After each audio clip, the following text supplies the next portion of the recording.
وقت گذاشتیم اومدیم. من منتظر دوستان و منتظر آریانا هستم که با هم دیگه بحثی رو که خیلی درخواستش بوده و خیلی تقاضا براش بوده رو ما شروع بکنیم. آقای مصطفی عزیز، منصوره، بله، آرمیتا، بله خانم آرمیتا، بیمه هم قبول میکنیم. هر بیمه ما رو قبول بکنه ما هم قبولشون داریم. نجلا، مرسی از حضورتون. من کمی زودتر اومدم که همه چیز رو ستاپ بکنم که آریانا هم بیاد و ما برنامه‌مون رو شروع کنیم. آقای وحید، ممنون از حضورتون. سوالاتتون رو هم آماده بکنیم. بعد از اینی که ما بحث رو به انتها رسوندیم یه وقتی رو هم میذاریم برای پاسخگویی به سوالات. فقط من بگین آیا صدا خوب هست؟ شبنم عزیز، زهرا، مرسی از حضورتون، ممنونم. من منتظرم. من کمی زودتر اومدم که مطمئن باشم. ممنون میشم. از من سوال کردین چطوری میشه وقت گرفت. لطف کنین به گوشی من 647 330 0684 یه تکست بزنین. حالا من دوباره تکرار میکنم: 647 330 0684 اگر توی کانادا هستین. اگر هم توی ایران هستین خب یه مقداری دشواره دیگه، برای کسایی که توی ایرانن سخته که بخوان از اینجا وقت بگیرن. آقای جمشید، بله، خوشحالم میبینمتون. سوالاتتون رو هم میتونین یادداشت بکنین. من منتظر آریانا هستم. شما خیلی لطف دارین، مرسی. بله آریانا جون هم اومدش. میخوام که بله جوینشون بکنم.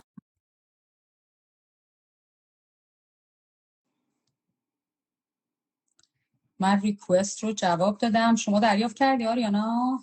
یه بار دیگه میخوای ریکوست بدی؟ آها. سلام. سلام، چطوری؟ خوبی؟ مرسی. فقط یه سوالی داره، رکورد میشه دیگه؟ چون از من به هم چند تا مسیج خصوصی داده بودن که اگه میشه اینو رکورد کنین و توی پیج بذارین که نمیتونم بعضیا امروز بیان بتونم بعداً رکورد شده شد ببینم. بله ببینید عزیزان ما، کسایی که در کانادا هستن الان اینجا ساعت 12 ظهر، خیلی ها سر کارن، خیلی ها مشغولن.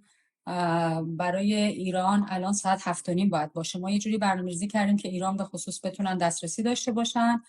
بعد این رو به صورت ضبط شده هم توی پیج میذاریم، پیج خودمون، همین که من معمولا توی یوتیوب هم میذارم، برای اینکه خب این بحثا بعدها بتونن افراد برگردن. خیلی وقتا بعدها براشون سوال ایجاد میشه یا در آینده کسای دیگه ای ممکنه با این مسئله روبرو بشن که وقتی که ما اینها رو نگه میداریم میتونن مراجعه کنن. خب خوبه شما؟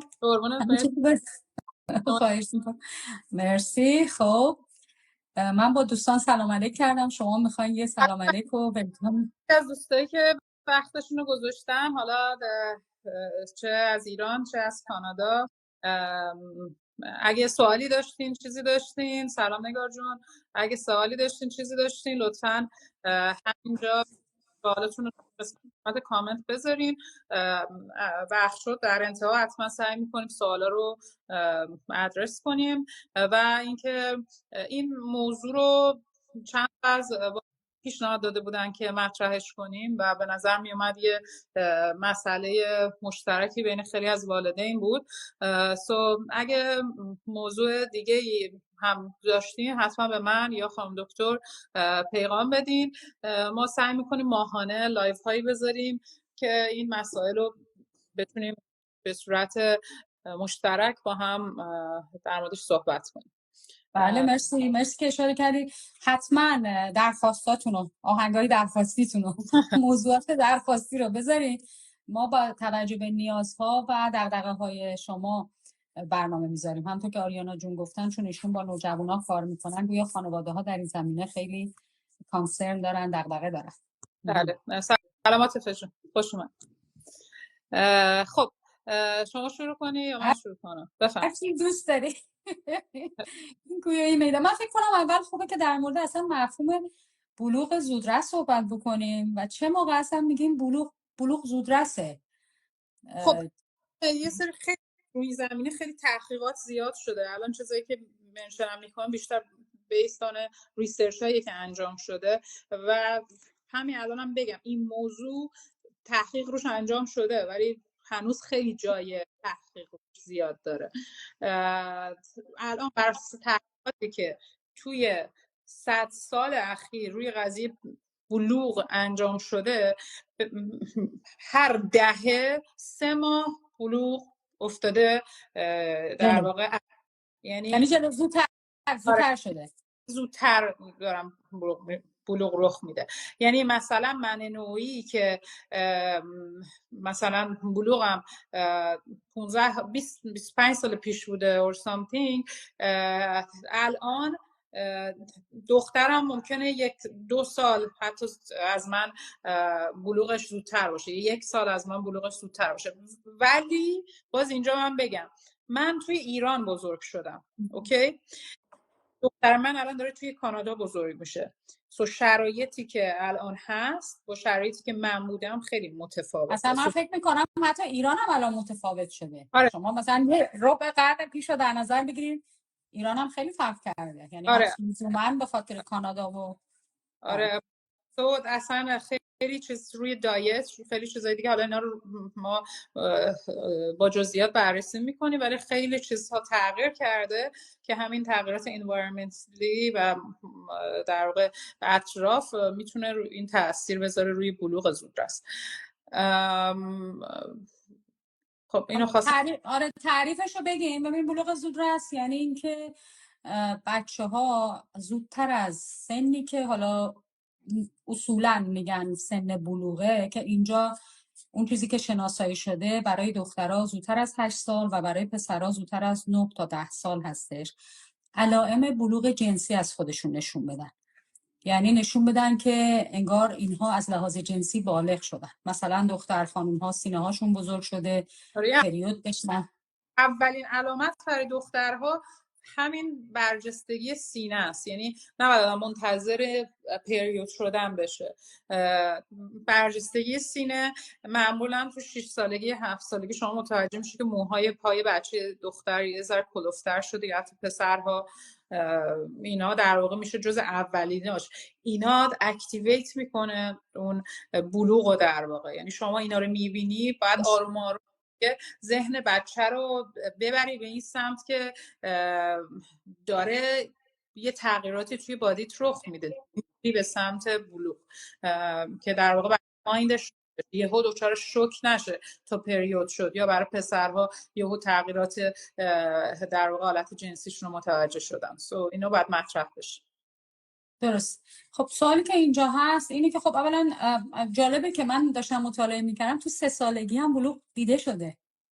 آره این خب ببین به خاطر اینکه یه سری از بلوغ ها هست که مثلا در واقع بلوغ به خاطر تغییرات هورمونی که یهو رخ میده دیگه. حتی میتونه بچه نوزاد هم یهو به خاطر این بالانس بودن هورمونی یهو یه سری علائم شما بلوغ رو توش ببینید.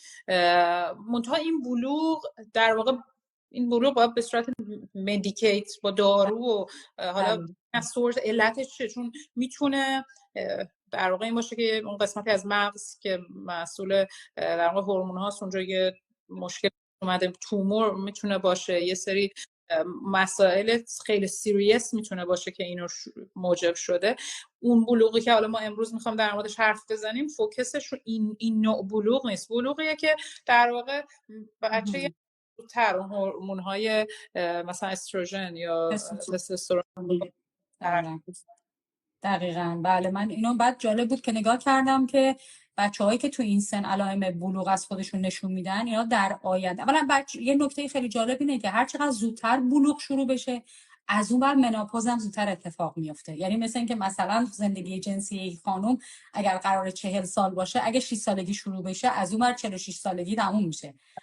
و هر چقدر که این دیرتر باشه، البته دیرتر به طور طبیعی، خب مسلما از اون بر زندگی جنسیش در سنینی که به لحاظ روانی هم آماده فعالیت جنسی هست، این میتونه دوره طولانی تری داشته باشه. این نکته خیلی جالبی بود که من دیدم.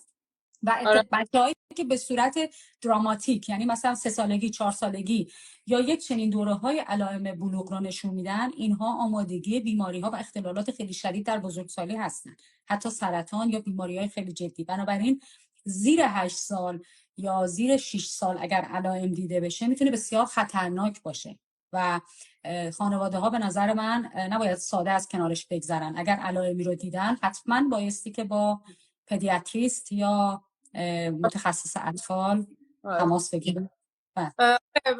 خیلی مهمه که ما حالا در واقع آگاه باشیم به تغییراتی که توی در واقع فیزیولوژی توی بدن بچه‌هامون رخ میده، که اون پزشک متخصصی که پیشش میریم اونم آدمی باشه که توجه میکنه به اینجور قضایا و متوجه اینجور چیزا زودتر از این بشیم. شروعش میگم همین برای دخترها برجستگی سینه است. بعضی دوره تالدری شما یه برجستگی روی سینه دخترها میبینین ولی این متوقف میشه، یعنی یه مقدار در واقع یه بامپی دیده میشه ولی این دیگه زیاد نمیشه، یعنی بزرگتر نمیشه. ولی اگه شما ببینید این رشد داره همینجور رخ میده، یه تغییرات داره با چیزهای دیگه ای شروع میشه، یعنی روی دست داره پلوف میشه، بوی بدنش داره یه مقدار تند میشه، یعنی عرقش بودار شده، یا در واقع زیر بغلش یا در واقع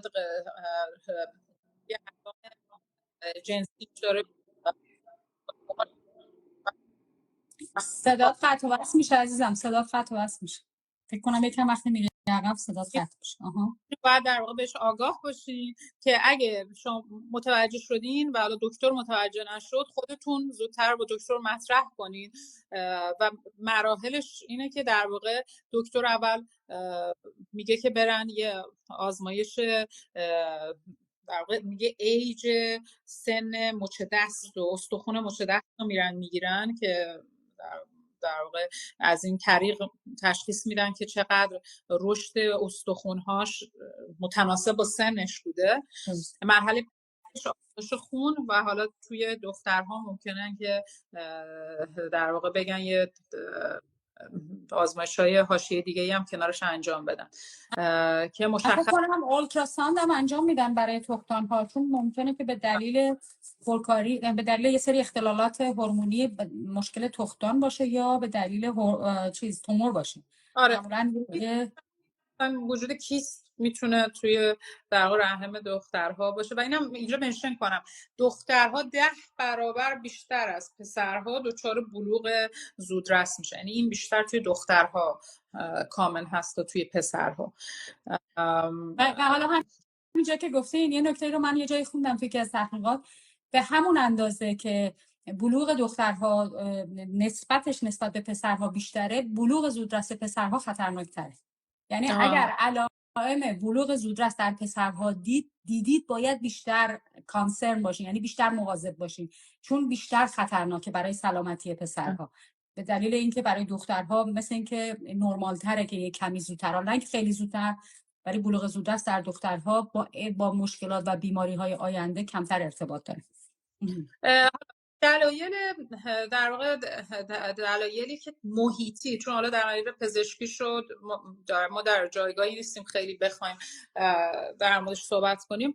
دلایل انوایرمنتی که موجب این میشه که بلوغ زودرس توی بچه‌ها رخ بده، من فکر کنم الان وقت خوبی باشه که بخوایم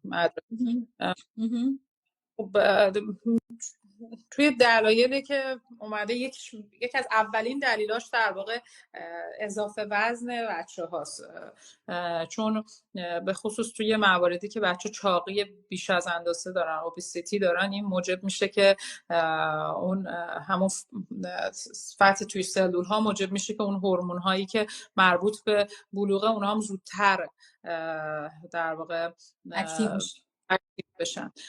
شما فقط کنیم بهش. بله ببینین، من نگاه کردم دیدم 20% بچه‌هایی که اضافه وزن دارن، دختر بچه‌هایی که اضافه وزن دارن، اینها پریکاشس پیوبرتی درشون دیده میشه. پریکاشس پیوبرتی یعنی بلوغ زودرس که باید بهش کاشس باشیم، حواسمون باید بهش باشه. و ژنتیک رو حالا شما داشتین در مورد محیطی صحبت می‌کردین، مهمترین عامل بلوغ زودرس ژنتیکه. یعنی اینی که مثلا بیایم بررسی کنیم ببینیم بلوغ در خانواده دختر مادر خاله دختر خاله اینا چجوری بوده و بر اساس اون یه تخمینی بزنیم باید مثلا بلوغ دختر من در این سن باشه، چون خودم و مادرم اینا همه در این سن بوده. اگر از اون سن زودتر باشه یه کمی باید حواسمون باشه. و یه نکته خیلی جالبی رو آریانا جون من نگاه کردم اینه که مثلا اگر مادری 14 سالگی بالغ شده، دخترش 6 سالگی یا 7 سالگی بالغ شده، این خطرش بیشتره. یعنی اگر این سرعت زودتر از ژن بوده باشه، مثلا فرض که توی خانواده جز فامیلی مادر و فامیلی پدرم نگاه کرده. درست. و این از در واقع این ژنتیکش از سمت خانواده در واقع پدرم اومده باشه. صحبت هر جفتش رو نگاه کنی. الزاما بچه توی این قضیه شبیه مادر خانواده مادری ممکن نشه، ممکن شبیه عمش بشه، ممکن شبیه مادر شوهرش بشه. باید هر جفت اینا رو کامباین کنیم. ولی در کل اگه خیلی تفاوت بارزی بود، به خصوص زیر سن 8 سال، این باید تست بشه. دقیقاً درست. دقیقاً. بعد غیر از اضافه وزن حالا نوع تغذیه هم هست دیگه. یعنی بچه‌هایی که با فت حیوانی، یعنی بیشتر تغذیه فت حیوانی دارن یا شوگر مثلا زیاد میخوان، ممکنه حالا چاقم لزوما نباشن، اینها بیشتر احتمال اینی که پروسس فود خیلی زیاد مصرف میکنن. بچه‌هایی که فست فود خیلی زیاد مصرف میکنن، بچه‌هایی که به خصوص یه سری تحقیقات انجام شده در مورد لبنیات‌های غیر ارگانیک، در مورد لبنیات‌هایی که ارگانیک نیستن، اینها بچه‌هایی که اکسپوز میشن به این شد اصلا کلا دیدن فقر و تغذیه اینا رو اومدن دیدن اینا با هم خیلی به هم نزدیکه. چرا؟ آدمی که معمولا آدمی که فقیره درآمدش پایینه، درسته، اینقدر تمرکزش روی اینه که بتونه اون غذای روزش رو جور کنه، بتونه از این کار به اون کار بره، خیلی توجهش روی کیفیت غذا نیست. یعنی چی؟ یعنی مثلا اینجا میره والمارت، فقط اون چیزی که توی حراجه رو برمی‌داره. گوشت نگاه نمی‌کنه خب این گوشت چه گوشتیه، این مرغی که گرفتم مثلا تحصیلاتش رو نداره که بره ادوکییت کنه خودش رو که آقا من باید مرغی رو بردارم که مثلا تا جایی که میشه آنتی بایوتیک نداشته باشه.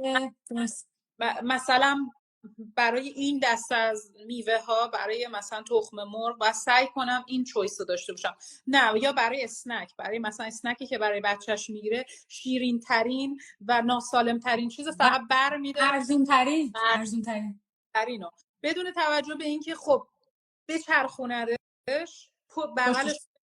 صرف اینکه من نمیگم آدم باید وسواس داشته باشه روی انتخاب اسنک، ولی اینی که در واقع بچه مثلا 5 ساله 6 ساله هر روز کنار غذاش نوشابه بخوره، هر روز کنار غذاش جوس‌های صنعتی بخوره، خب این توی بادیش این تاثیرش رو به شکل‌های مختلف نشون میده. ما الان به لطف سوشال میدیا توی در واقع زمانی هستیم که میتونیم خودمون رو ادوکییت کنیم، میتونیم خیلی راحت سعی کنیم فیلتر شده اطلاعات از سورس‌های صحیح در مورد تغذیه صحیح پیدا کنیم و سعی کنیم بچه‌هامون نه به صورت وسواس کنه، ولی سعی کنیم تا جایی که میتونیم به سمت تغذیه سالم ببریم که آقا بچه من نوعی به خاطر کمکاری من، به خاطر اینکه صرفا خب بچه‌م اینو دوست داره من باید براش بخرم، نه، ما وظیفمون به عنوان پدر و مادر اینه که کمک کنیم بچه‌ها تصمیم صحیح رو بگیرن.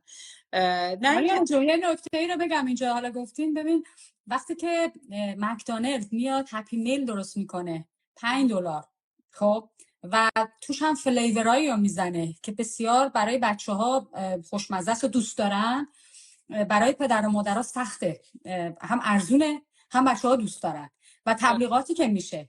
میدونی میخوام بگم که کار پدر و مادرها، کار ما با نسل ما خیلی آسان‌تر بود. پدر و مادر امروز همون سوشال مدیایی که میگین که چقدر میتونه مفید باشه برای بچه‌ها، تلویزیون یا سوشال مدیا، تبلیغاتی که میشه در مورد غذاهای فست فود یا غذاهای کمیکال. حالا باز شما اشاره کردین گفتین اسنک هایی که بچه‌ها میخورن یا میان وعده هایی که میخورن، یکی از عوامل بلوغ زودرس رنگ ها و مواد افزودنی هستش که به غذاهای پروسس شده یا فست فود ها و اسنک ها اضافه میشه و اینا توی بدن باعث اکتیو شدن نامناسب هورمون ها در بدن میشه و باعث بلوغ زودرس میشه. یه چیز دیگه من دیدم، مواد شیمیایی که توی شامپوها و مواد هیر، یعنی مثلا هیر کالر، مثلا دیدیم بعضیا، من دیدم بچه مثلا 6 ساله رو موهاشو رنگ کردن یا هایلایت کردن، میدونین. حالا بچه‌ها متاسفانه دیگه خودتونم با بچه دارین میبینین توی تلویزیون خیلی اکسپوز میشن. من یه مراجعه داشتم چند روز پیش، بچه 4 سالش میگفت بهترین جایزه‌ای که من میتونم براش بخرم رژ لبه. بچه 4 سال و نیمه، فکر کنید، میگفت عاشق لوازم آرایش. خب بچه 4 سال و نیمه چرا باید اینقدر عاشق لوازم آرایش باشه؟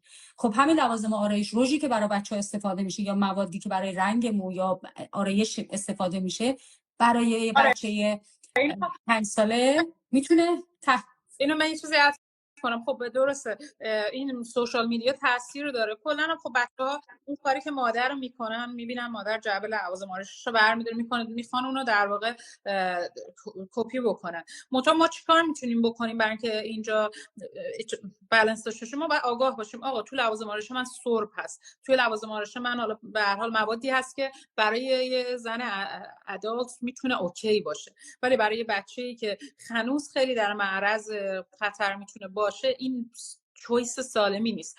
براش سعی کنم برم حالا اگه بچه‌م علاقه داره و حالا دلم میخواد که بتونه یه مقدار اینم اکسپلور کنه، یه چیزی کنه، سعی کنم چون الان آپشنش هست لوازم براش تهیه کنم که متناسب باشه برای بچه‌های کوچیک. لاکی براش تهیه کنم که در واقع برای بچه کوچیک تهیه شده و اینقدر مواد شیمیایی هارش و در واقع قوی نداشته باشه که حالا اگه قراره اینو یه چنین چیزی دوست دارم بچه‌م اگه علاقه داره اکسپلور کنه توی مسیر یه ذره سالم‌تری اکسپلور توی محدوده سالمی. یا مثلا رنگ مو ممکنه بعضی مادرها مثلا داره رنگشون موهاشو رنگ میکنه، یه گوشه موهای دخترش هم داره رنگ میکنه، متوجه نیست که این کمیکالی که از طریق رنگ مو روی بچه اثر میذاره این میتونه روی بلوغش یا روی اصلا سلامتیش تاثیر بذاره. اینو به نظر من اینو باید توجه کرد. یه چیزی که باید پدر و مادرها به نظر من بازم توجه بکنن، چکاب تیروئید بچه است. بچه‌هایی که تیروئید کم کار دارن اینها احتمال اینی که بلوغ زودرس پیدا بکنن درشون بیشتره. بچه‌هایی که کمتر اکتیون، جلوی تلویزیونن همش یا با گوشی بازی میکنن. منشن کنم الزاماً این که فرزند من لاغره معنیش این نیست که فرزند من سالمه.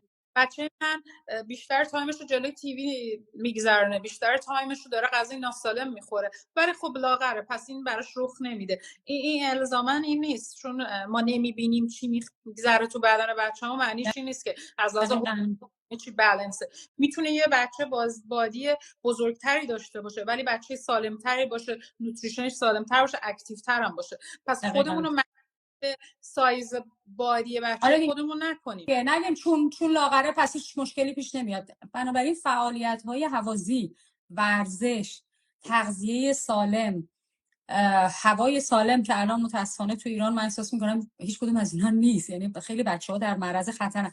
یه نکته خیلی جالبی رو من خوندم توی مطالعات، دیدم مهاجرت، تراما، استرس بیش از اندازه خانواده هستن که مدام پدر و مادر در جنگن، مادر مشکل منتال هلت داره، مادر مدام در تنش و استرسه، اینها هم بیشتر در معرض بلوغ زودرس هستن.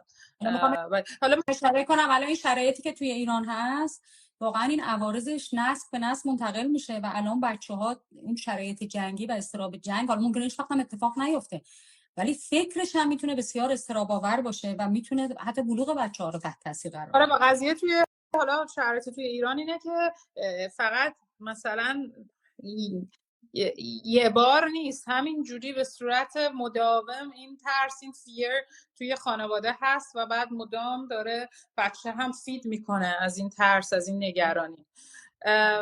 من اینجا یه چیز دیگه منشن کنم، بقیه چیزهایی که الان روش استادی شده. یه چیز خیلی جالبی که من خوندم، یه سری چیزا مثل لوندر، مثل در واقع تری اویل، تی تری اویل، اینها استروژن و ترشح استروژن رو توی دخترها. اویل رو اگر لطف کنیم به فارسیش هم بگین، لوندر و تی تری اویل رو میشه استقدوس میشه فارسیش. بله. خب حالا چون خیلی تبلیغ میشه ریلکس میکنه، نمیدونم خوبه، بعضیا ممکنه زیاد استفاده بکنن، بعد عوارضش هم ببینن دیگه، درسته؟ آره اصلا من خودم آگاه نبودم بهش، اخیراً متوجه شدم. تری اویل دوباره یه چیزیه که برای در واقع ریلکسیشن، یعنی چای درختی تی تری اویل میشه. آره تی تری اویل میشه چای. آره چت اویل، این در واقع روغن چای درختی. حالا اگه یه وقتی دید چیزی این مدلی، اینو خیلی بعد در واقع اویلش رو میگیرم و در واقع اینم برای چیزی ریلکسیشن توی ماساژ، توی چیز روغنهاش برای این پیوریفاینگ ها، چیزایی که استفاده میکنن خیلی استفاده میشه. اینها موجب در واقع این میشه که هورمون ها یه بلوغ زودتر ترشح شه. پس اگه برای دخترت روغن میخوای بگیری، مثلا شب میخوای ماساژش بدی، حواست باشه لوندر نگیر، یا تی تری اویل خودتو، روغن که برای خود استفاده میکنی برای دخترت استفاده نکن، برای اون یه چیز متفاوت بگیر، شامپوش استفاده نکن. برام کوهی و استقدوس. مرسی عزیزم که منشن کردید اینا رو. این دوتا برای من جالب بود. یه سری استادی شده ولی اینها هنوز میگن که چون وقتی وارد بدن میشن خیلی سریع جذب میشن، کانفرم نشده، ولی حدس هایی هست سر این که مواد پلاستیکی که BPA فری نیستن. اگه الان دقیقاً بیشتر چیزها رو وقتی که پلاستیکی هم میتونیم بخونیم روش نوشته BPA فری یا هیچی ننوشته. میگه که برای حواستون باشه چیزی که میگیرین سعی کنین تا جایی که میشه BPA فری باشه. اصلا کلا پیشنهاد میشه که تا جایی که میشه چیز پلاستیکی برای بچه‌ها رو احاطه نکنین توی یه پلاستیک. نمیدونم همه یه چیزی به سمت آبی که مصرف میکنین یه بار مصرفه، خواهش میکنم بندازین دور، دوباره استفاده نکنین. ظروف پلاستیکی حتی میگن حبوبات و مواد مثلا چیزا رو توشون نگه ندارین. حتی الامکان از ظرفای نچسب، ظرفای چیز میگن که حتی الامکان چک بکنین و اون مواردی که میتونه خطرناک باشه رو استفاده نکنین. چه جالب، من شامپوی بچه‌ها لوندر جانسون هستش. لوندر اصلا من خودم، حالا خودتون برین استادی کنین حتما. منم خودم جدیدن یعنی سال اخیر متوجه شدم، خودم فکر می‌کنم خیلی چیز جالبیه. الان استادیا قشنگ نشون داده روی لوندر چیز گذاشته که یکی از علائم، حالا اون شامپویی که شما میگیری شما منشن کردی جانسون، حالا کلا برندیه که خیلی زیر سوال رفته شده که اصلا برای بچه‌ها سالم هست یا نه. اینو من بهتون پیشنهاد، صداتون قطع شد. اگه به صورت همیشه یه برند خاصی رو برای بچه‌تون انتخاب میکنید، اینو در موردش یه مقدار استادی کنید، چون الان خوشبختانه خیلی آپشن های سالم و آپشن های چویس های بهتری برای بچه‌ها وجود داره که میتونید انتخاب کنید. یه چیزی هم عرض کنم، صرف این که این بورو میده معنیش این نیست که توش لوندر داره. بعضی وقتا بورو اضافه کردن که این البته یه نکته منفیه. شما حالا اینو مطالعه کنید که ببینید که آیا واقعا توش لوندر به کار رفته و چه رفته باشه چه نرفته باشه. من اینا استفاده نمی کنم. یکی این که اگه رفته باشه که فکر نمی کنم رفته باشه، اگه رفته باشه که خب خوب نیست، بلوغش رو زودتر میکنه. اگه نرفته باشه یعنی ماده شیمیایی برای اینکه بوی خوب بده بهش اد کردن که اون باز مجددا خیلی چیز مناسبی نیست. الان توی اینجا محلهایی که شاید بتونین توش یه مقدار در واقع مواد تمیزی و نظافتی که بگیرین که بی پی ای فری باشن، از لحاظ یه سری مواد شیمیاییشون کمتر هارش باشه. میتونه مثلا هلتی پلنت باشه، میتونه فروشگاه امبورژیا باشه. اینجاها رو مثلا میتونید توش چویس های بهتری پیدا کنید. البته بازم باید چک کنن اونجا هم همه چیزش آره سالم نیست. یعنی 3 تا اینی که از فلان مغازه خرید میکنین کافی نیست، حتما چک بکنید. خب پس گفتیم که عوامل شیمیایی، مواد شیمیایی مثل مواد شوینده، مثل غذا، مثل بحران ها. ببین مهاجرت اینی که واقعا خیلی مهمه این قضیه. خانواده هایی که به خصوص نزدیک به سن بلوغ مهاجرت میکنن، سن 5 6 سالگی، فکر نکنم بچه‌ها کوچیکن، اون بحران و تکونی که بچه‌ها میخورن میتونه روی اختلالات هورمونی و بلوغ زودرسشون تاثیر داشته باشه. طلاق، فشار روانی، دعوای پدر و مادر، استرسی که بچه‌ها تحمل میکنن، تغذیه‌ای که مثلا حالا سالم نباشه، نمیدونم مواد افزودنی داشته باشه، فود پروسس شده باشه، اینا همه میتونه تاثیر داشته باشه. Yes, we are sister. Are you guys sister? Yes. بعد دیگه خب حالا میخوام ببینم که بلوغ زودرس، حالا این همه داریم در موردش حرف میزنید، چه عوارضی داره؟ بالاخره آخرش آدم‌ها بالغ میشن. حالا این خوبه که در مورد عوارضش هم صحبت بکنید.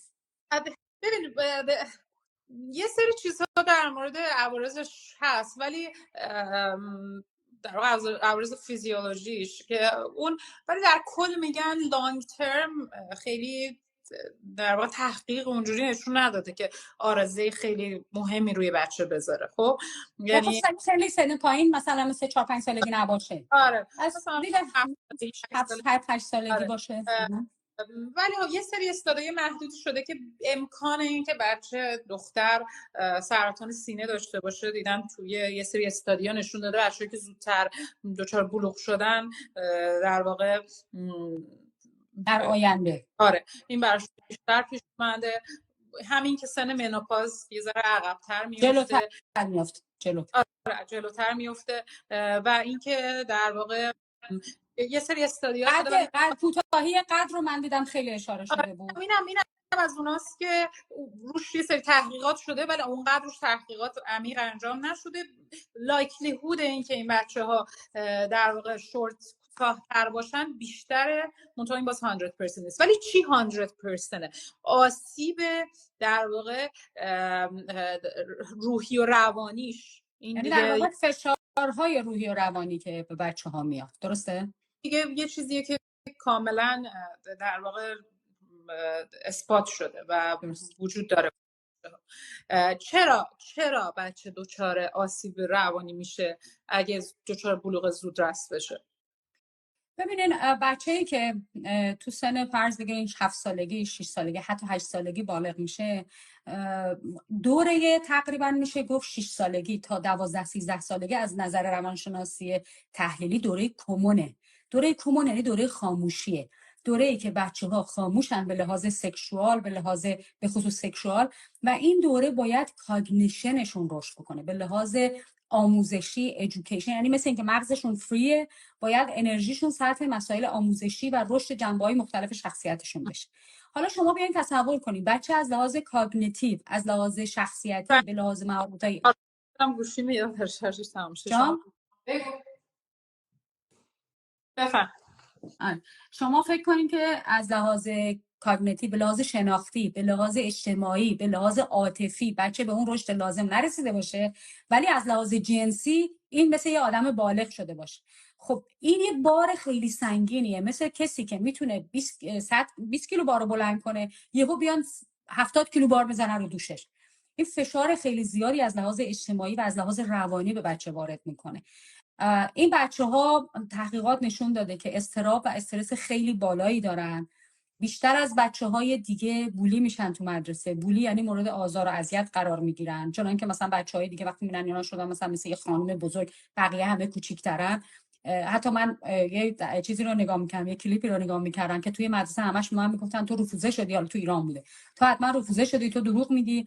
بعد نمیتونن دوست بشن با بچه‌های همسن و سال و هم ردیف خودشون دوست نمیتونن بشن، به خاطر اینکه نیازها و احساسات اینا متفاوته با آره اونها. کلا این بچه‌ها چون مچورتر هستن کم کم اون بازی ها اون کارهای بچگانه‌ای که حالا بچه‌های دیگه ای که به اون بلوغ نرسیدن که براشون دیگه اون جذابیت رو نداره و سر همین اون احساس پذیرفته شدنشون، اون احساس این که من دیده میشم، درک میشم، خیلی براشون در واقع کمتر هست و به همین خاطر این بچه‌ها بیشتر پرونن برای دیپرشن، برای انگزایتی، این منتال ایلنس هست، به خصوص اگه توی فامیلی هم باشن که پدر و مادر این تغییر رو توی جسم بچه به صورت چیز مثبت نپذیرن.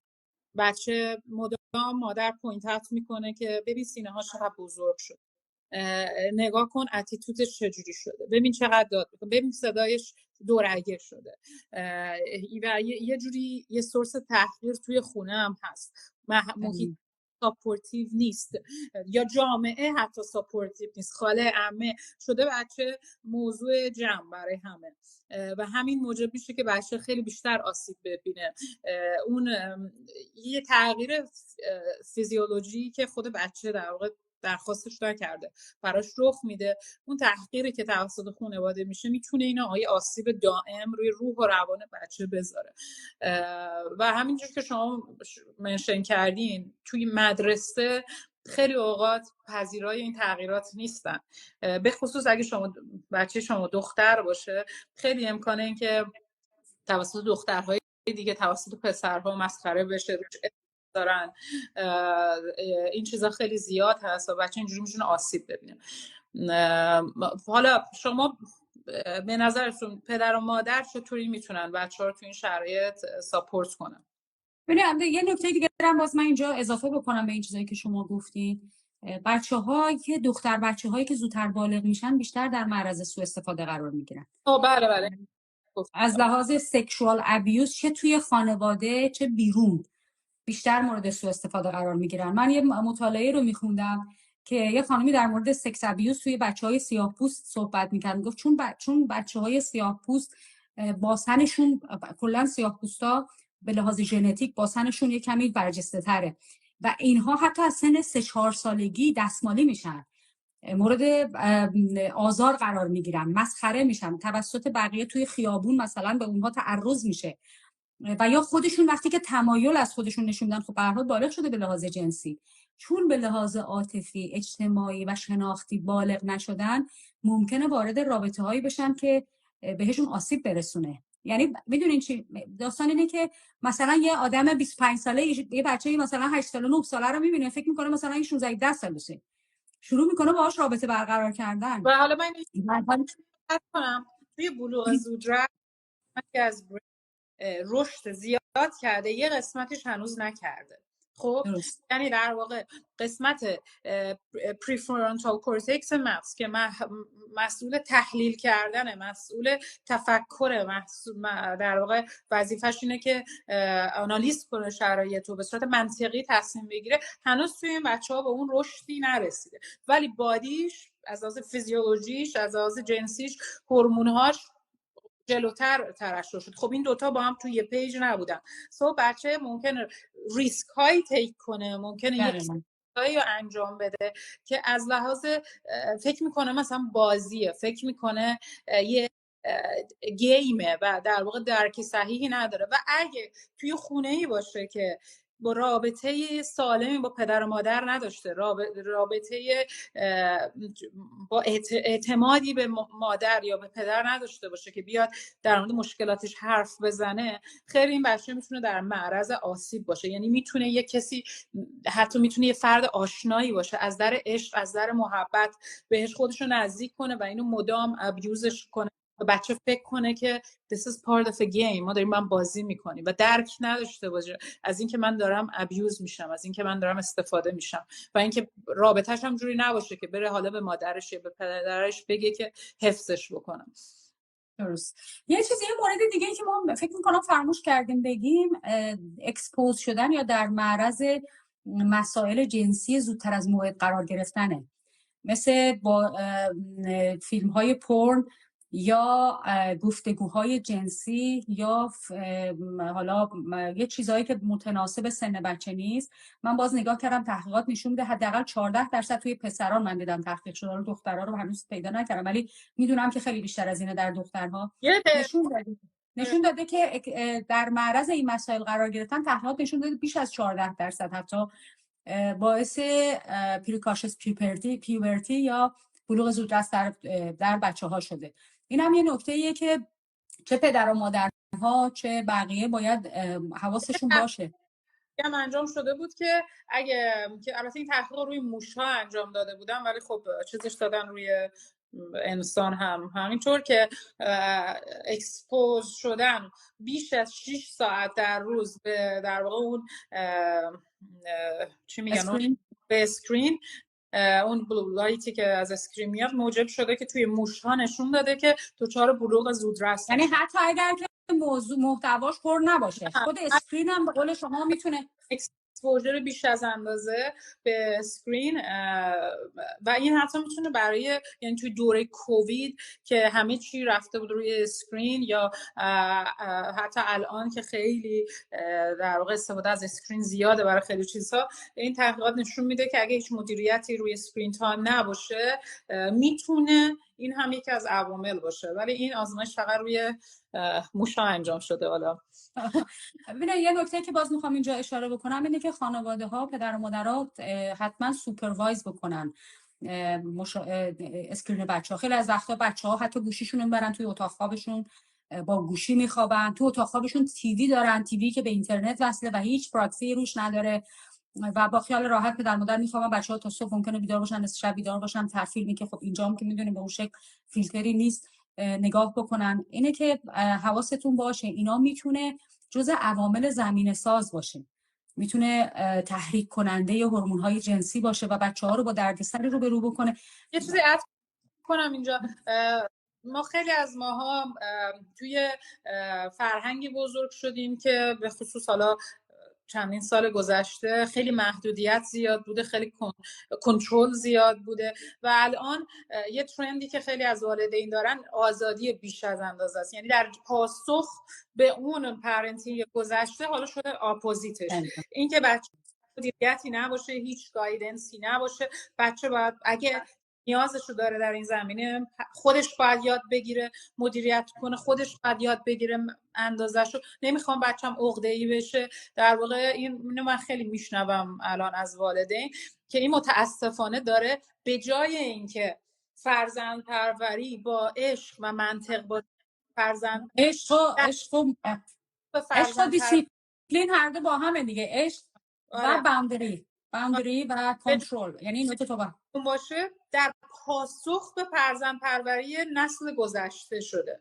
یعنی که باز هم عکسه دیگه همه چیز اپوزیت، ولی خب هر دوش اون زیاد بوده از اون بعد از این برام هر کدومش که زیاد باشه میتونه یه عوارضی رو داشته باشه. یه چیزی جالب باز من تحقیق رو خوندم، بچه‌هایی که دچار بلوغ زودرس میشن اینا در آینده به لحاظ زناشویی هم مشکلات بیشتری دارن، یعنی از لحاظ جنسی و از لحاظ زناشویی و روابط زناشویی مشکلات بیشتری رو دارن، شاید به خاطر اون بحران‌هایی رو که در رابطه با مسائل جنسی زودرس براشون پیش میاد بعدها نمیتونن از لحاظ جنسی و از لحاظ رابطه عاطفی و عاشقانه رابطه سالمی با داشته باشن با پارتنر یا با همسرشون. البته یه چیزی رو بگم، اینا همه هیچ کدوم 100% نیست. اینجوریه نیست که اگه بچه شما حالا بنا به دلایل دچار بلوغ زودرس شد حتما دچار این مشکل میشه.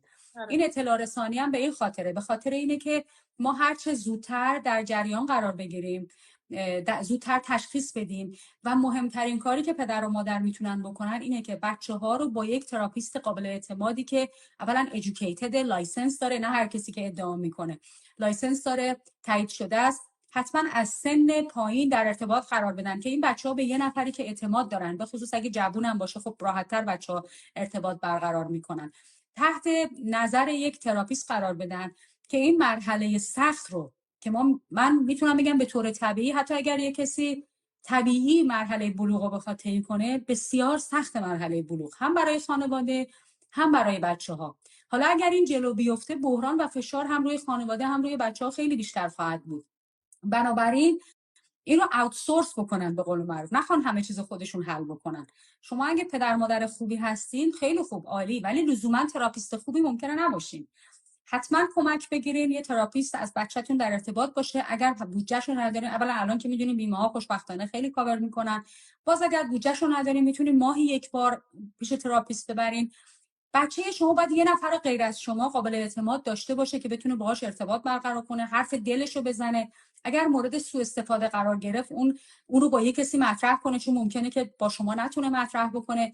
ممکنه بچه شما در وضعیتی هست که داره ازش سوء استفاده میشه ولی خودش متوجه نیست، خودش تشخیص نمیده. بنابراین باید یه کسی رو داشته باشه که بتونه باهاش حرف بزنه، که اون بتونه بهش کمک بکنه که این در واقع از این بحران عبور بکنه. شما در این مورد چیزی به نظرتون میرسه؟ نه، به نظر من شما خیلی خوب کاور کردی این قسمت رو. الان یه دوستی سوال پرسیدن در مورد در واقع درمان بلوغ زودرس. بلوغ زودرس برای درمانش معمولا خیلی مهمه که تایمی که شما متوجه این بلوغ زودرس میشه، اگه اون تست هایی که در ابتدای لایو گفتم، یعنی اون اسسمنت ها رو انجام دادین و اثبات شده که بچه شما توی پروسس بلوغ زودرس هست، دارو درمانی براش وجود داره. ولی معمولا چون سن بلوغ الان بلوغ زودرس معمولا میگن زیر 8 سال، منتهای اینم باید بدونی وقتی شما اسسمنت انجام میدی معمولا دکتر از شما میپرسه آیا فکر میکنی بچه شما از لحاظ روحی آمادگی ورود به بلوغ داره یا نه. مثلا بچه 7 ساله شما اگه وارد داره بلوغ میشه، پزشک از شما میپرسه این داره میره، این تا 8 سالگی سینه هاش برجسته شده، این تا 8 سال و نیمی ممکنه احتمالاً تا قبل 9 سال پریودشو بشه، فکر میکنی آمادگیشو داره، بچه مچوره یا هنوز خیلی رفتارهای کودکانش زیاده، کاگنیتیولی الان کجاه. و بعد بر اون اساس بهتون ممکنه پیشنهاد بدن که خب به نظر ما اینو با دارو منیجش کنید. داروش هم خیلی چیز ساده ای نیست، باید آمپول بزنن، مثل که ماهانه یه دونه شات در واقع بچه‌ها میزنن که خب هورمونا رو منیج کنه فکر میکنم. آره، برای منیج کردن هورمونه. ولی خب باید آدم در واقع 2 تا 4 تاشو بکنه. اگه قراره که بچه‌شو خیلی توی استرس قرار بده، احساس می‌کنی بچه اصلا آماده نیست، ممکنه چایلدهودش ازش در واقع راب بشه، شاید ارزشش رو داشته باشه. در هر حال برای درمان شما باید من به نظرم میرسه بیشتر بچه‌ها تو سن 8 9 سالگی آمادگی ورود به دنیای بزرگسالی رو ندارن. شاید اگه پدر مادر هم متوجه نباشن اصولا ندارن. به نظر من خوبه که حتما با یه مشاور مشورت بکنن و حتی اون مشاور ارزیابیش بکنه. شما فکر کنید مثلا یه بچه 8 ساله 9 ساله چطوری میتونه مسائل بزرگسالی رو هندل بکنه و مسائل جنسی رو. وارد دنیای بزرگسالی میشن دیگه و مسائل رو باید باش دست و پنجه نرم کنم که به لحاظ حالا همین قسمت کاگنیتیو یا پرفرونتال کورتکس اصلا آمادگیش رو ندارن. بعد یه چیز سوال رو پرسیدن آیا پیشگیری داره بلوغ زودرس؟ ببین، چون که در واقع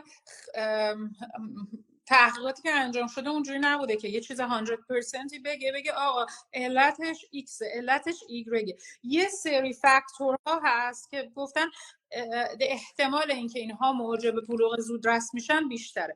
ولی همونجور که اول لایو گفتیم عوامل ژنتیک از همه موثرتره. بعد از عامل ژنتیک نوتریشن، تغذیه و در اضافه وزن خیلی روش چیز شده، مؤثر بوده.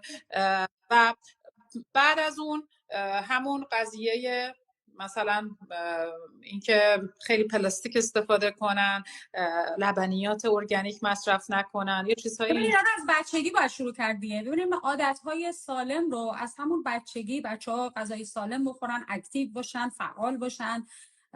نه اینکه ما رسیدیم به سن 8 سالگی 9 سالگی بچه‌م دیگه در این معرض قرار گرفته بگیم همین حالا شروع کنم. البته اون موقع هم اشکال نداره، خوبه. ولی اگر ما یه لایف استایل سالمی رو هم خودمون داشته باشیم، مهم اینه که خودمون هم داشته باشیم، نه اینکه فقط بچه رو بگو تو اینو نخور من بخورم، تو اون کارو نکن ولی من بکنم. کسی که بچه داره سرو میکنین مثلا نوشابه رو، مثلا حالا هر چیز دیگه، فست فود و هر چیزی، این داره میگه که این رفتار پذیرفته شده است. سس ها خیلی از سس ها مواد افزودنیشون میتونه تاثیر خیلی بعدی روی سلامتی بچه‌ها داشته باشه. وقتی از بچگی تیست بچه رو با این چیزا آشنا می‌کنیم و عادتشون میدیم، با مکدونالد و با نمیدونم تیم هورتون و با غذاهای پروسس شده، خب این بچه بزرگم میشه به صورت یک عادت ریشه داره و خیلی سخت عوض کردنش. این از بچگی مورد بعد فیزیکیه، یعنی بچه فعالیت فیزیکشون فوق‌العاده کم بوده، اینها هم خیلی معمولا چیزی بچه های فعالیت فیزیکی بیشتری داشته باشن، اونم خیلی میتونه تاثیر مثبت بذاره. و اینکه در واقع اون میدیایی که بچه اکسپوز میشه، اون آدم بچه‌هایی که معمولا خیلی با بچه‌هایی که تفاوت سنیشون زیادتره، زیاد هنگ اوت میکنن، مثلا دوستاشون کازیناشون 4 سال 5 سال از خودشون بزرگتره، اینها در واقع امکان بلوغ زودرسشون و کلا اینکه با چیزهایی که اپروپریت در ایجشون نیست بیشتر در تماس باشن بیشتر. یکی از دوستان پریسا جان نوشته که توی مدرسه آموزش میدن بر اساس سنشون. ببین این چیزها توی مدرسه یه دید کلی هست روی این قضیه. بچه‌ها هر کدومشون به صورت اسپسیفیک یه سری نیازهای خاصی دارن. شما نمیتونی اینو بذاری به حساب مدرسه یاد میده من دیگه رولی خودم انجام میدم. باید توی خونه مطرح بشه، به خصوص اگه شما ساین هاشو توی بچه‌تون میبینید و امکان در واقع ارلی بودنش هست. و اصلا کلا خوبه که آدم شروع کنه از سن 7 سالگی 8 سالگی کم کم در مورد این قضایا. همین من اینو می‌خواستم منشن کنم که چطوری باید با بچه‌ها در این مورد اصلا صحبت بکنن. آره. چطوری سر بحثو باز بکنن. آره در مورد قضیه بلوغ یه چیزی که در مورد بادیه، یعنی یه چیزیه که هر بدنی توی پروسسش میره مثلا. و خیلی خوبه که به خصوص حالا در زمینه مال دخترها در زمینه پریودشون در مورد چیزا آدم دید مثبتی داشته باشه، به شکل پین، به شکل درد، به شکل اینکه این دیگه به خاطر زنانگی باید این درد رو بکشی، یا به شکل چیز شیمفول و پنهانش کنی، یه چیزی که ازش رنج ببری. اینا خیلی تاثیر منفی میذاره از اینکه دختر از زنانگی خودش لذت نبره، از اینکه به خودش افتخار نکنه. اینا چیزایی که ما توی فرهنگمون یه موقع خیلی بود ولی الان میبینم خیلی چیزای مثبت. من الان همین چند وقت پیش اینستاگرام دیدم یه پکیج هایی هست برای دخترهایی که تازه وارد تجربه پریود شدنشون دارن، مادر بهشون هدیه میده، براشون سلبریت میکنن این زنانگیشون. اینا خیلی استپای خوبی. خانواده هم به نظر من باید ادوکییت بشن. مثلا خانواده‌ای که فرض بگیرین 4 تا پسرن، 4 تا پسر دارن، یه دونه دختر مثلا، یا اصلا مادر از پریود و از بدن خودش شیم داره، خود مادر. مثلا من خیلی این جمله رو شنیده بودم که زن چیه، مثلا این دیگه، مثلا این پریود ماهانه مثلا اصلا این کلمه که گفته میشه، این بچه ممکنه که به بچه گفته نشه ولی اون بچه داره گوش میکنه. اینه که این اتفاقا به قول شما یک بخش زیبای بدن و بخش زیبای در واقع مرحله تکاملی و رشدی فرد دیده بشه. اعضای خانواده ادوکییت بشن راجع به این مسئله و نوار بهداشتی، به خصوص بچه‌هایی که مادر احتمالش رو میده که این بچه ممکنه که به زودی بالغ بشه، به زودی پریود بشه، نوار بهداشتی رو حتما در یه جایی در اختیارش بذاره. اعضای خانواده در جریان باشن که به محض اینکه با این مسئله روبرو شد پنیک نکنه، وحشت نکنه. آره. تغییر مثبت توی بدن، حالا برای پسرش هم همینطور، به صورت تغییر مثبت توی بدن. این که تو دیگه داری از مرحله بچگی تمام میشه و داری تبدیل میشی به یه دختر بزرگ. این میتونه یه نشونه خیلی خوب باشه که بدنت داره قشنگ کار میکنه. میتونه نشونه این باشه که تو بعدها توانایی اینو خواهی داشت، یه سوپر پاور خواهی داشت که بتونی مادر بشی یا بتونی پدر بشی. در واقع ما اینو به صورت چیز مثبت برای بچه‌ها میگیم. نه من دوست ندارم درد بکشم، چرا باید دل درد داشته باشم؟ آره میدونم دردش ممکنه خیلی چیزی نباشه که تو دوستش داشته باشی.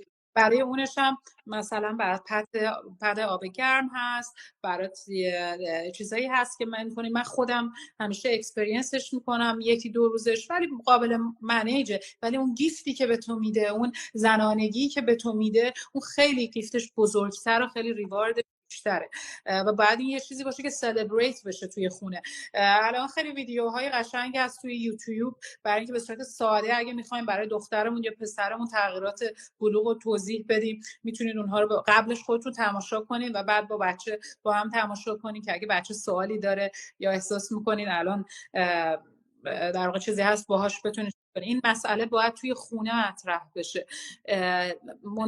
نشیم بچه‌هامون توسط همکلاسی‌هاشون و حالا توسط یه در واقع آموزش خیلی سربسته که توی مدارس داده میشه ادوکییت بشن. سوال‌هایی که بچه ما داره باید اول یاد بگیره بیاد از ما بپرسه، نه اینکه منتظر شه ببینه چپتر بعدی که توی مدرسه درس داده میشه کیه و بر اون اساس خودش رو بخواد ادوکییت کنه. یه دو چند تا سوال پرسیدن که آیا پسران بلوغ زودرس دچار میشن؟ بله. 1/10 دخترها. اینکه آیا دختر 12 ساله اگر پریود بشه بلوغ زودرس داره؟ نه. یه سوال دیگه هم پرسیدن آیا تمپون ساله منتها اگه مثلا توی 8 یا 9 سال بچه وارد مرحله بلوغ بشه ولی از لحاظ کاگنیتیوی ببینن خیلی بیهاینده، سام تایم دکتر پیشنهاد میده که با مشورت با سایکولوژیست پیشنهاد میده که دارو درمانی بکنه یه مقدار بلوغ بچه رو عقب بندازن. این تصمیمات باید توسط متخصص غدد و دکتر متخصص کودکان و البته سایکولوژیست با هم گرفته بشه. معمولا یه تیم پزشکی توی همچین تصمیمی درگیر هست. کردن آیا تامپون برای دختر 12 ساله اوکیه که استفاده بکنه؟ که من به نظرم اولا باید ببینیم ورجینیتی فرهنگ هم باید در نظر گرفت چقدر توی فرهنگ شما جایی که هستین مهمه، و بعدم اینی که به نظر من از لحاظ بهداشتی یه مقداری باید بررسی بشه برای بچه مثلا 12 ساله بخواد استفاده بشه. حتما به نظر من کمی تحقیق بکنین، از پزشک بپرسین، همینطوری صرفا چون خودتون استفاده میکنین به بچه‌هاتون توصیه نکنین. ضمن اینکه خب استفاده کردنش هم خب سخت‌تره دیگه برای بچه 12 ساله. حالا شما نظری دارین؟ تامپون که شما پرسیدید در واقع معمولا اولین چویس برای بچه‌ها تامپون پیشنهاد نمیدن ولی جزء چویس ها هست. حالا ما داریم بر اساس فرهنگ کانادا صحبت میکنیم، اینکه امکان استفاده هست و خیلی اکسسیبل، خیلی ایزیه. منتها بچه باید در واقع سلف دیسیپلین اینو داشته باشه که من باید اینو هر 3 ساعت یه بار مثلا 4 ساعت یه بار حتما عوضش کنم، چون تامپون میتونه موجب یه در واقع یه عفونت میشه. بله اگه درست استفاده نشه میتونه خیلی عوارض داشته باشه. بچه باید خودتون ببینید یه بچه مثلا بچه‌ای که ADHD داره که اصلا نمیتونه تمرکز کنه، میبینی که بچه چیز نداره، شاید باید یه مقدار صبر کنین که در واقع بچه به یه مچوریتی بیشتری برسه بعد بهش پیشنهاد تامپون رو بدین. یا اینکه اگه بچه‌تون داره استفاده میکنه شما باید حواستون باشه که آقا بچه من مثلا الان گذاشته باید 3 ساعت دیگه روی گوشیش ریمایندر براش بذارم که عوضش کنه، یا بعد براش ریمایندر بفرستم که عوض. مادامی که فکر میکنید خودتون این قضیه از لحاظ هلتی مشکلی براش نداره در واقع مسئله خاصی نیست. بسیار خوب. من فکر میکنم یواش یواش باید بحثمون رو جمع بکنیم. مرسی از وقتی که گذاشتین، مرسی از شما عزیزانی که همراه ما بودین. اگر نکته خاصی رو شما به نظرتون میرسه بفرمایید. به نظر من مهمترین چیز اینه که اولا این مایندفول باشیم، آگاه باشیم، حواسمون باشه به بچه‌مون که داره چه مسیر رشدی رو طی میکنه. هلتی لایف استایل خیلی میتونه که تماشای سوال پرسیدن سریع اینجا سوالو جواب بدم. بهتون گفتم برای بلوغ اگه خودتون کلام توضیحشو ندارین میتونید از یوتیوب استفاده کنید، خیلی ویدیوهای مناسب در این زمینه هست که میتونید برای فرزندتون پلیش کنین که قشنگ اینو توضیح میده. خودتون اون موقع باید بغلش حتما بشینید و بعد اگه چیزی خاص براش کلاریفای کنین کنین قضیه رو به صورت مثبت، نه به صورت یه چیزی که میخواین تابو نگرش دارین بذارین. در مورد موهای زائد پرسیدن، من اصلا پیشنهاد نمیدم بچه تو سن 8 سالگی لیزر بشه یا وارد اینجور حساب بشه، این اصلا برای سلامتی روحی و جسمی بچه همچین چیزی مناسب نیست. ولی روش‌های دیگه بهداشتی وجود داره. حالا اینکه اگه بچه توانایی ژیلت استفاده کنه، اینکه موبر استفاده کنه یا چیز دیگه استفاده کنه، اون دیگه چویس خودتون هست. این در واقع تصمیم خود مادر. منتها چیزی که الان در زمینش استادی شده و گفتم برای سن‌های مناسب نیست همین استفاده از لیزر هست. یه نکته اینو گفتم خیلی جالب بود، اینی که